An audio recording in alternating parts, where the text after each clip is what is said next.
Hi guys, this is WSOB and today I'm going to go over what I like to call my Purple Poison Princess build for Kasugano Sakura in Monster Hunter World.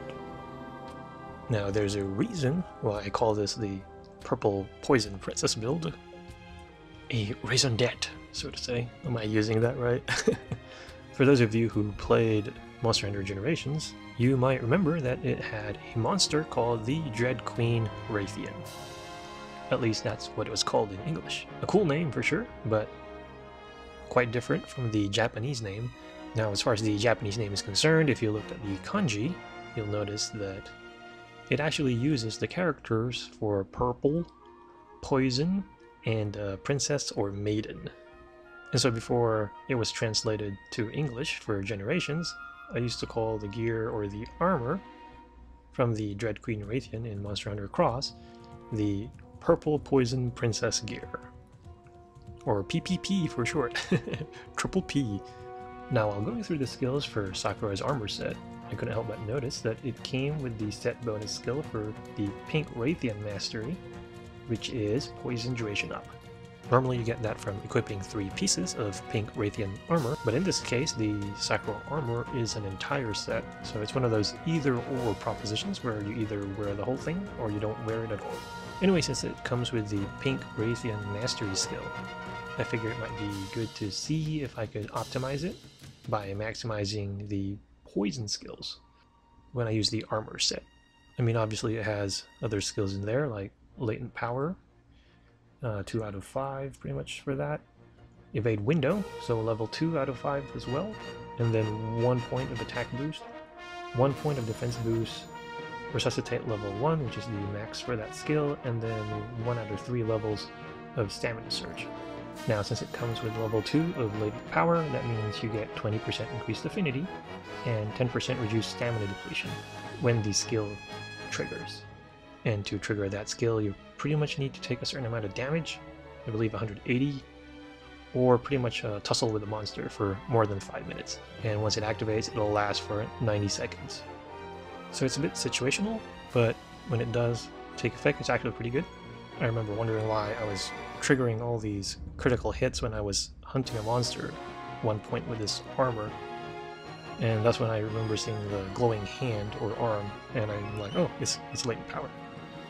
Now, Evade Window is always nice to have, as Captain Obvious would say. No hit, no damage, so it's always nice to have. Now at level 2 you just get a slight increase in the window of invulnerability, but still nice to have, especially if you have other ways to increase it. So once you get it to level 3 you're pretty good. I mean 4 and 5 might be a little bit too much. Now attack boost is always nice, especially since the gem can be pretty rare. I mean I think you get 1 from the campaign, so you can get 2 when you add it with this, and you can always get an attack charm which goes up to 3, so you can go all the way to 5. And usually for attack boost you at least want to have attack boost 4, because once you get to that point it comes with the 5% bonus to your affinity. Now for Resuscitate, level 1 is the max, so once you have 1 point in it, that's all you need. This one basically improves your evasion and vulnerability time, and also helps reduce stamina depletion anytime you have a status effect on you. Now for the most part, that kind of sounds a little bit counterproductive, because usually when you get a status effect you want to heal it right away, but it does sort of go along with that theme for the armor, which is pretty much good evasion and also reduced stamina depletion. Now for example, in the case of Monster Hunter Generations and Double Cross, I specifically remember it had a skill, that bubble skill, that is considered a status effect, but it's actually beneficial for you if you get the early stages for it.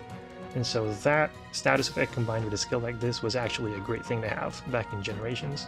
Now level 1 defense boost is 5 points of extra defense, which is not a lot, but it's never bad to have extra defense, especially if you can supplement it through other means. So level 1 Stamina Surge increases your recovery speed by 10%, and it goes to 20% at level 2 and 30% at level 3 in case you have extra means to supplement it. But this one just comes with level 1. So that's the quick rundown of the basic skills that come with the Sakura armor set. Of course, in order to get it, you need to do a special quest, and in this case it's a challenge quest against a pink Raytheon. The quest is called Empress in Full Bloom, and there are 3 versions, and each version has different weapons that you can use. So pretty much pick the one where it has a weapon that you're comfortable using. And then you go to the challenge arena with a max of 2 people, and depending on how fast you beat it, you get a certain amount of Street Fighter V Ticket 2s, which is different from the ones you got for Ryu, so you can't use those for this. By the way, for those of you wondering why the pink Raytheon, in Japan the color for the pink Raytheon is actually called Sakura Iro, or cherry blossom color. So that's pretty much the deal right there. I mean, I usually don't think of poison when I think of Sakura in Street Fighter, but yep, it's pretty much a play on Sakura, or the word Sakura, or color Sakura. So if you at least get a B grade, so that's like 2 hunts. The problem is going to be the Hunter King coins and the Rathian or Raytheon coins, in case you haven't been doing the arena quests a lot.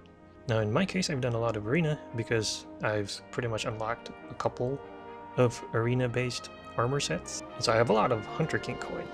And the pink Raytheon Scale Plus, I had like a bunch of them. I had like 70 plus, which just goes to show you how much I've hunted this monster. I know a lot of people have a hard time with pink Raytheon, but she's actually one of my favorite monsters in the series to hunt.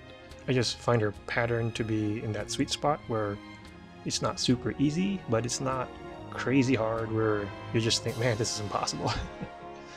So that's why I like hunting pink Raytheon. In fact, I like hunting pink Raytheon more than Azure Rathalos. For some reason. I just like pink Raytheon's fighting style better. Yeah, so once you get 4 SF5 Ticket 2s, 4 Hunter King coins, 4 Rathian coins, and 6 pink Rathian Scale Pluses, you're ready to craft Sakura's armor. Now this is not the regular 5-piece armor, so you always want to go to the armor sets when you're crafting this, otherwise it won't show up. Anyway, after realizing that Sakura's mastery skill is based on pink Raytheon, or Rathian. I keep switching back and forth. I honestly prefer to say Raytheon, sounds better to me, but I guess with the voice acting in the game now, it's officially Rathian. You know what, I'm gonna stick with Raytheon. I'm sorry, I'm just used to it. Anyway, after realizing that her skills are based on pink Raytheon, which makes sense because you fight a pink Raytheon to get it and use pink Raytheon scales, I decided to craft a poison set. Now those of you who have regularly watched my stuff know that I really like status, especially paralysis, and also blast. Admittedly, poison is my least favorite of all the status conditions. So long story short, I thought this would be a good opportunity to come up with a poison set. I mean, I might as well use it. So as you can see, pink Raytheon Mastery increases the duration of poison. Since the duration is longer, you do more damage. So from 200 something closer to 300 points of damage, I guess. I'm not quite sure about the exact numbers. But yeah, so longer duration means longer damage.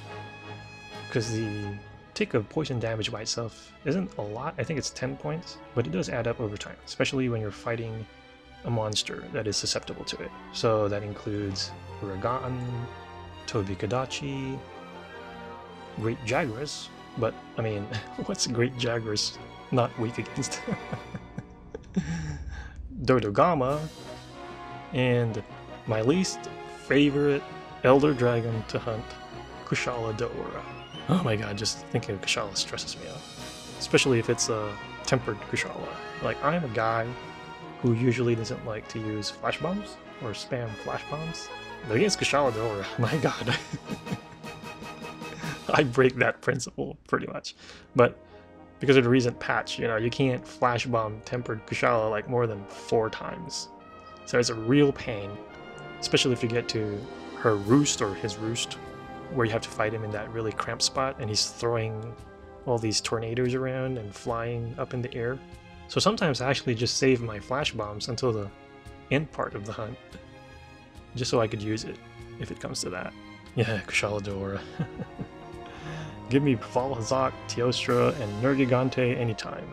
And I'm the guy who used to have a hard time with Nergigante. Alright, now it's time to pick a weapon. Now traditionally in the series, unlike say elemental damage, status is a hit-based condition, or condition. for some of you. Yeah, so usually its proc rate is based on how many times you hit with it, or with a weapon. So traditionally, slow hitting weapons aren't quite as good. I don't know if that's changed in Monster Hunter World, but usually you like fast hitting weapons like dual blades, definitely, and sword and shield. Even longsword, lance is usually good for status. And personally for me, in my case, I like using Insect Glaive, so it's not quite as good if you don't have Red Essence, but once you have your Red Essence, Insect Glaive is pretty fast, and so I ended up deciding to update or upgrade my Poison Insect Glaive all the way to maximum, which is the Datura Blade 3. So one reason I like the Datura Blade 3 is because it comes with 2 slots, a level 2 slot and a level 1 slot. It also comes with a good amount of poison element, or poison attack at 390. That's actually pretty good. I have some glaives that are about half of that. Even better is the fact that the poison comes unlocked, so you don't need free element. Attack is 527, which is actually pretty high for a status weapon. Usually status weapons come with much lower attack. Now the higher rarity glaives usually come with attack past 600, but 527 is actually pretty good for a status weapon, specifically a status insect glaive. Also, by the way, make sure you equip a poison bug. All of you who've seen my paralysis videos know that I like to stack status on top of status, so I did the same thing with poison, meaning I have a poison weapon, a poison bug, and I also gave my cat a poison weapon. So once you've done that, your next priority is to get poison attack up +3, which is the maximum. Now you have 2 choices. You can either craft a poison 3 charm. I was about to do that actually, because that's what I did with my paralysis set. I crafted a paralysis 3 charm. But while I was looking at my decorations, I noticed that I actually had exactly 3 venom jewels, which was like perfect because they only take up 1 slot and you only need 3 to get the max poison attack. And this also means that I can use my attack 3 charm to give my weapon an attack boost, because like I mentioned earlier, usually status weapons have lower attack, and so this kind of helps fix that a little bit. Plus it never hurts to get higher attack power. And so as far as adding attack boost, you always want to have at least level 4, because once you get to level 4, you unlock the 5% affinity bonus. Now the game gives you one slot attack jewel, so usually you can get to 4 regardless, as long as you've played through the campaign. But in this case, since the armor comes with 1 point of attack, then you're free to use that slot for something else, unless you want to go to attack 5. So by all means, knock yourself out. So usually once I get my attack up, I start to transition to weakness exploit. So weakness exploit is good, because if you happen to max it to like level 3, then you have a 50% increased chance of getting critical hits when you are hitting weak spots. Now obviously it doesn't work when you hit a non-weak point, but honestly in this game you want to be hitting weak spots as much as you can. Now unfortunately, as of this recording, I only have 2 Tenderizer jewels. So weakness exploit 2 is as high as it can go, which means 30% increased chance for affinity. If you have 3 of those jewels, by all means go up to 50%, because you have enough level 2 slots to fit that stuff in. So anyway, that's an explanation of my Purple Poison Princess, or Purple Poison Maiden, build for Sakura in Monster Hunter World. So how do you like to set up your own poison set? If you have any thoughts or questions, feel free to share them in the comment section. Once again, this is TabiaSobi, and thank you for watching.